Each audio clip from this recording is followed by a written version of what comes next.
Les spéciales de l'info sur Sensation. Les spéciales de l'info sur Sensation, nous parlons obésité aujourd'hui. Je suis avec Anne-Sophie Joly, vous êtes la fondatrice du collectif national des associations d'obèses. Alors vous luttez contre l'obésité, mais vous luttez également pour la reconnaissance de l'obésité comme une maladie, la reconnaissance et l'accompagnement des personnes obèses. Alors que mettez-vous en place tout au long de l'année ? Alors on travaille avec l'État essentiellement.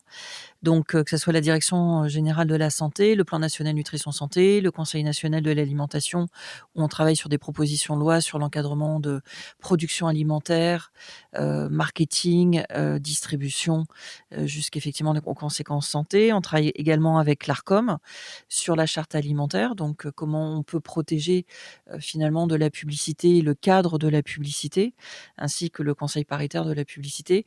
Et puis, la Haute Autorité de Santé, enfin on est à différents niveaux et aussi au niveau européen, au niveau de l'EASO-CPO qui est une organisation dite européenne, mais enfin il y a les États-Unis, il y a le Canada, et cetera. La grossophobie est-elle encore trop stigmatisée à la fois sur les réseaux sociaux, mais aussi dans la société ?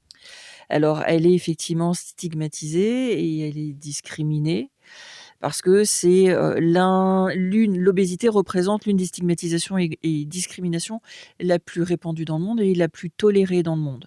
Et effectivement, là-dessus, on a besoin d'un cadrage qui soit beaucoup plus serré parce que parfois on a des vides juridiques et il faut remplir ces vides juridiques pour essayer de protéger au mieux la population et C'est les enfants. C'est votre souhait justement que donc cette discrimination, cette stigmatisation soit un peu mieux encadrée juridiquement ?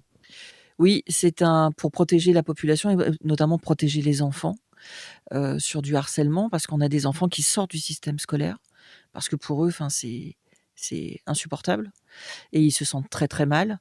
Donc oui et puis il y a des enfants qui vont jusqu'à des tentatives de suicide donc il y a besoin de cadrer tout ça, ouais. C'est une honte parfois qu'on ressent quand on est en surpoids ou en situation d'obésité. Il faut également balayer cette honte. Ah ben, il y a une mésestime de soi qui est déjà, infligée par nous-mêmes et qui peut être renforcée, par les commentaires des uns et des autres derrière. Donc que ça soit, face à face ou que ça soit, via les réseaux sociaux ou via d'autres canaux de communication. Donc non, enfin, faire mal à quelqu'un qui est déjà abattu, je vois pas bien l'intérêt. Merci beaucoup Anne-Sophie Joly d'avoir répondu à nos questions et on se retrouve très vite sur Sensation pour d'autres thématiques.